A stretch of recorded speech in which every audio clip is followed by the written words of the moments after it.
The dumbest thing you've ever done. Everything. Every action I've ever taken in my life. Some example. Oh, God. The dumbest thing I've ever done. Oh, what about that one story I told you about the bottle? This is in high school at lunch. I had a bottle of juice, and I just set the cap on top. Instead of screwing it on, I forgot that I just set it on and didn't screw it on. And so I start shaking it, and then I pour it, like, all down myself. It was my hair, all over my clothes, like, all over me. Like, in my hair. I was, like, so upset. So me and Emily, like, walked to the bathroom together, and where it was, like, the empty hallway, and then Mr. Peterson is coming towards us, and we're walking this way, me covered, drenched in juice, just, like, looking so sad. He goes, "You guys are the same height." I mean, Emily, we're like, "Really? Thank you. I didn't know.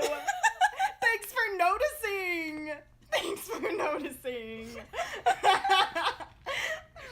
And then I just sadly went to the bathroom and tried to not be covered in juice. You got any good Hinode stories? Oh, God. Oh, God. I've got so many Hinode stories, I don't even know. One time we stayed during break and it was like snowing because it was like a snowstorm outside. Mm-hmm. And so, this is before me and Finette were dating. And we're all playing hide and seek in Hinode. And it was like, we turned all the lights off and we're playing hide and seek. And then, like, we're like hiding in the cabinets, like hiding under things, like in the like podium in the front. Like, inside of it. Oh, and then, yeah? like, climbing up there in the cabinets in the back by the bathrooms, if you've ever been over there. Mm-hmm. Like, we're hiding everywhere. It was pretty intense. Anyways. Like, in our second or third, like, the last game we played, Finette hid behind a tree in the corner. Like, this little tiny tree. The little tiny tree. And, like, in the dark corner. And Finette's, like, this big guy, right? Mm-hmm. He's, like, hiding behind there, just, like, in the dark corner.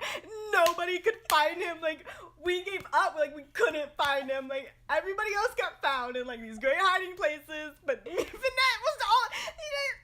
It was the worst hiding place ever, and nobody could find him. Like, we looked under all the tables. Like, we looked everywhere. We could not find him. And then eventually we're like, we give up. And we're like, is he just dead? Like, he's gone. And he was like, and then he comes out and he was like, I was just behind that tree. And we're like, what the heck? So, like, everyone was looking for him. Yes! Nobody could find him. And it was, like, the worst hiding place ever. I bet you have some good memories with Michaela. Oh, yes. We have lots of good memories. Anything you could share? Yeah. Oh, the ghost in Louisa's house. What? There was a ghost. Okay, so we had an investigation game because one time, because we kept having like disturbances in her grandma's house, her great grandma's house. Like, we'd always play at Louisa's house. It was like her great grandma, and she was from Italy. Uh-huh. She was like the nicest old lady ever. Anyway, she was really old, so she couldn't really go up and down the stairs very fast. And so one day she asked us to go lock the basement door. We would always play in the basement. And so me and her were like scared because you have to turn off the lights down there and then run back up. And so we went down there to lock it, and then we turned off. And then when we went down there, oh wait, no. This is what happened. Okay, we went down to the door to lock the door, Mm-hmm. and the lights turned off.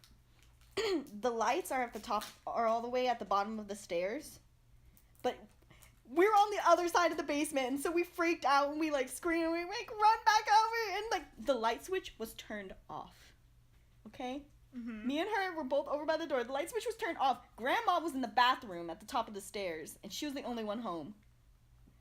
And so after that, we were like, it's a ghost! And so we're like freaking out. Every time we would do like an investigation, like we'd pretend we find evidence. We'd be like, oh, this cobweb is a clue. Like we'd write it in oh, there's dust over here. It's a sign of blah, blah, blah. And then we would like find clues around the house. There was other times too where one time we saw a ghost. We were in the guest room where there was like 2 beds, and she was showing me some seashells. Mm-hmm. That she got on her trip to Florida, and we were supposed to be in bed. Like they put us to bed, and we're over there with like the seashells, and she was like put them out, and we're like looking at them, And so it was like all secretive because we're supposed to be in bed. And then the door was open and we saw like this white figure like go across to her grandpa's room, but her grandpa was out of town. And so there was no one in there. And we're like freaking out. We like jump back in bed and we're like, I'm never doing anything bad ever again. Like in this, like up in the air or like it was kind of like, it was like a human shape, but like kind of translucent and like white, like a mist. Like floating or like walking? I don't know. It was kind of floating.